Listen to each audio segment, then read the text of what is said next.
Imagine having a stalker and him writing a whole symphony about falling in love with you, being destroyed because he doesn't have your love, and then describing a dream where you.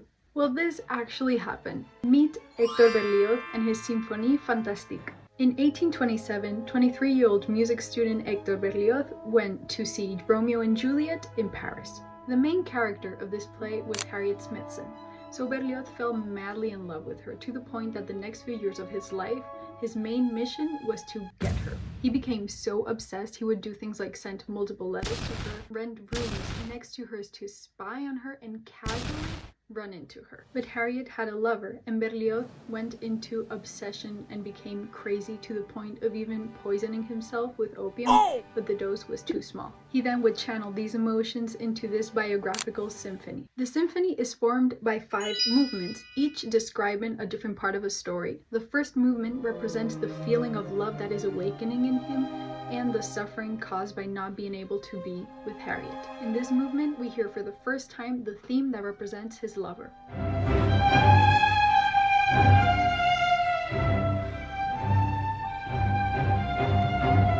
Now in the second movement, all of a sudden we're in this ball, and during this dance, Berlioz sees his lover, but he doesn't have any courage to go and speak to her. Here, the melodic theme of the lover is transformed into a waltz, representing this dance. In the third movement, Berlioz is so depressed that he has to go to the countryside where he grew up to calm himself. Here we can hear 2 panpipes that give Hector a sense of tranquility he hasn't felt in a long time. But then we go to the fourth movement and he literally becomes crazy to the point of dreaming that he has his lover. Because of this, he is guillotined, and the melodic theme of the lover is presented, but then interrupted by the falling of his head with 4 descendant notes. Now the fifth and final movement.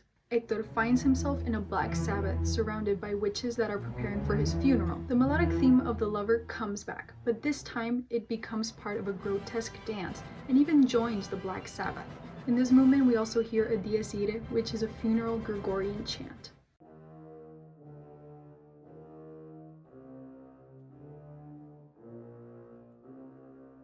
So yeah, So as you can see, Berlioz literally went crazy because his love wasn't reciprocal. But don't be sad, although this was a very creepy story, because years later they got married, but then years later they actually got divorced because this idea that he had of Harriet wasn't really true. They didn't even speak the same language. Anyways, I hope you like this explanation of Hector Berlioz's Symphonie Fantastique, and if you want to see any other videos, you can just go ahead and follow.